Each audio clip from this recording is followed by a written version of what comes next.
یہ سوال پوچھ رہے ہیں کہ عورت روزہ رکھا ہوا ہے اور شرعی عذر شروع ہو جائے تو روزہ تو ٹوٹ گیا،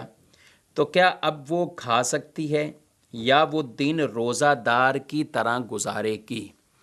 یہ مسئلہ یاد رکھیے، یہ رمضان شریف کے روزوں کے ساتھ یہ مسئلہ جو بیان کیا جاتا ہے، عام نفلی روزہ رکھا ہے اور عذر ہوا ہے تو بالکل روزہ تو ٹوٹ گیا ہے اور اس روزے کو بعد میں قضا بھی کرنا ہے۔ اب وہ کھا بھی سکتی ہے، پی بھی سکتی ہے۔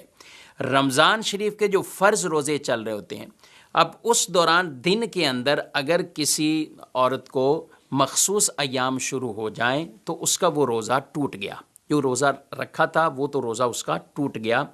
اس کے لیے یہ ہے کہ یہ دن میں اب کھا سکتی ہے یا نہیں کھا سکتی، تو ایسی عورت کھانا پینا اپنا شروع کر سکتی ہے، اس میں کوئی ممانعت والی بات نہیں ہے۔ البتہ بہتر یہ ہے کہ یہ چھپ کر کھائے، اعلانیہ نہ کھائے، چھپ کر یہ اس کو اپنے کھانے پینے کے معاملات یہ چلا سکتی ہے۔ یہاں ایک اور مسئلہ یاد رکھیے کہ اگر عورت اپنے ان مخصوص ایام کو پورے کرتے کرتے وہ دن آ جاتا ہے کہ دن کے اندر وہ پاک ہو جاتی ہے، اس کے یہ عذر شرعی چلا جاتا ہے اور وہ دن رمضان کے ہیں، تو اب اس خاتون کو، اب اس عورت کو کھانے پینے کی یہ اجازت نہیں ہوگی، بلکہ اسے حکم یہ ہے کہ اب روزے داروں کی طرح وہ دن گزارے۔ یہ فرق سمجھنے کی کوشش کیجیے گا کہ جس دن مینسز شروع ہوئے، جس دن شرعی عذر شروع ہوا، اس دن کا جو روزہ تھا وہ ٹوٹ گیا، اور اب وہ کھانا پینا اگر شروع کرنا چاہے تو وہ کھا سکتی ہے، لیکن چھپ کر کھائے تو بہتر ہے۔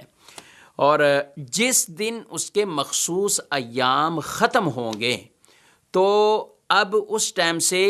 افطار تک جو بیچ کا، مثال کے طور پہ کوئی ظہر کے وقت کسی نے غسل کیا اور اب پاک ہو گئی ہیں، تو اب اس ظہر سے لے کر افطار تک اب اسے اس دوران یہ کھانے پینے کی اجازت نہیں ہوگی، اگرچہ وہ روزہ تو نہیں تھا اس کا، نہ روزے کا دن تھا، لیکن چونکہ یہ پاک ہو چکی ہیں اب، اور اب اسے روزے داروں کی طرح رہنا، یہ مشابہت اختیار کرنا یہ ضروری ہے۔ تو بہت سے